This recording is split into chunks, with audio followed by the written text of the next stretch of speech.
Hello, hello my friend, this is Priscilla from London. Alors, le deuxième jour, hier, a été encore un jour très beau. Enfin non, je ne devrais pas dire très beau. Il a fait très très doux, mais ça a été quand même couvert une bonne partie de la journée. Mais il a fait vraiment super bon. Alors le programme de la journée, on a commencé par se retrouver dans Oxford Street, ce qui n'était absolument pas prévu au départ, ce qui nous a fait faire du coup des petites emplettes rapides. Et puis nous avons fait un super petit déjeuner dans Soho. Alors je vous recommande vraiment si vous venez à Londres, ça s'appelle Toi et moi café. Ça fait l'angle d'une rue, alors ça paraît tout petit comme ça, alors il y a une assez grande terrasse et au rez-de-chaussée, au rez-de-chaussée, non c'est pas au rez-de-chaussée. En sous-sol, il y a aussi une très très grande salle. Donc nous, on a eu la chance de pouvoir une place dehors, sur les petits trottoirs. C'était vraiment top, un petit déjeuner anglais super bon. On a pris aussi des petits pancakes avec des fruits qu'on s'est partagés. Enfin, c'était vraiment top, top, top. On est arrivé là assez tard, donc du coup, ça nous a fait en fait notre petit déjeuner puisque je pense qu'on en est reparti vers midi. De là, nous sommes descendus à Battersea Park. Alors là, c'est complètement à l'opposé. On va complètement en plein ouest, de l'autre côté de la Tamise. Donc un parcours relativement long en transport. Enfin, long, sans rien d'exagérer, ça doit faire, 20-25 minutes. Très, très beau parc. Très grand, bien évidemment, comme beaucoup de parcs à Londres. C'est vraiment à chaque fois très, très spacieux. On ne se marche pas les uns sur les autres. Beaucoup de plans d'eau, beaucoup d'oiseaux de toutes sortes, un peu comme dans St. James Park.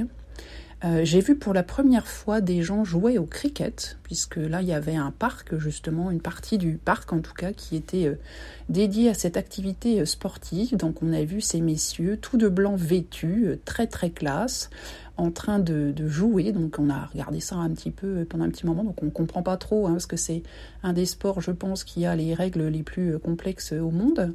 Donc quand on n'est pas un peu avec du sang anglais, je doute qu'on arrive à comprendre, mais en tout cas, à voir, c'est assez joli. Après, ça n'avance pas vite, c'est pas une grande, pas une super action, mais bref, c'était très sympa à voir ces messieurs très très bien habillés en train de jouer, et puis autour des gens qui pique-niquaient de façon plutôt bien sapée. C'était pas le jean ou le short avec les grosses baskets. Bref, donc on a continué notre petit tour de ce parc parce qu'on a fait quasiment tout le grand tour, et de là nous avons repris un petit bout de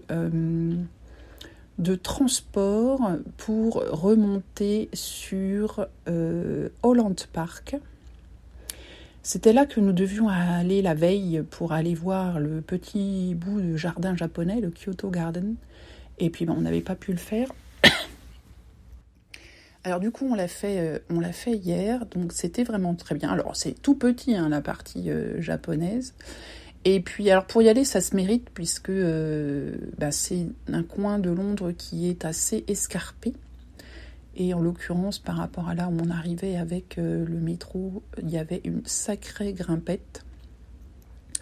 Donc voilà, on a fait un peu les mollets, c'est clair. Et puis de là, nous sommes repartis prendre un bus qui nous a emmenés à Portobello Market, donc qui est aussi un incontournable de Londres. Je l'avais fait il y a quelques années. Et puis mon amie Karine, avec qui j'étais, voulait y retourner. Donc on a repassé tout ce coin-là. Donc pour ceux qui aiment, moi personnellement ce truc-là je déteste, mais pour ceux qui aiment, il y a à la fois, c'est un peu brocante, c'est un peu foire, c'est un peu marché, c'est un peu tout ce qu'on veut. Il y a aussi toute une partie de street food qui est absolument hallucinante parce qu'on a des petites maisonnettes là, des petites, je sais pas comment ça s'appelle ça, des espèces de tentes, des petits stands, voilà. Et alors là, il y a toute la nourriture du monde en 200 mètres carrés. C'est absolument impressionnant. Vous avez la raclette, les falafels, le japonais, on passe au chinois, au thaï, machin. Enfin, c'est absolument hallucinant. Alors mélange d'odeurs, c'est sympa, mais faut s'accrocher, ça sent assez fort, surtout que évidemment tout ce qui est Asie, ça prend quand même beaucoup le pas avec les épices et tout ça. Moi personnellement j'aime bien, mais c'est vrai que ça peut être assez violent. Voilà, donc on a marché tout ce coin-là, et puis de là nous sommes rentrés à notre hôtel qui n'était pas très très loin. On a du coup pas mal marché, un petit peu moins que la veille, mais pas loin de 20 000 pas, je crois qu'on a fait. Et puis le soir, on a trouvé un resto indien juste à côté de notre hôtel, où nous avons aussi fort bien dîné. C'était très sympa, ça s'appelle de mémoire Durbar. Ouais, Durbar, voilà. Vraiment, vraiment très très bien.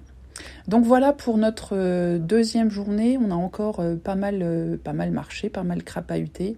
Alors assez doucement, puisque comme je vous l'avais déjà dit, lorsqu'on avait fait notre tour en Écosse, mon amie Karine marche extrêmement lentement. Donc on n'a vraiment pas marché très très vite, ça c'est le moins qu'on puisse dire, hein, puisqu'on fait des petites moyennes à peine 3 km/h. Donc on se traîne un peu, c'est clair, mais bon voilà, on attend de profiter du paysage, en tout cas. Voilà, donc voilà pour le jour 2, et puis je vais vous refaire un petit épisode pour le jour 3. À plus tard.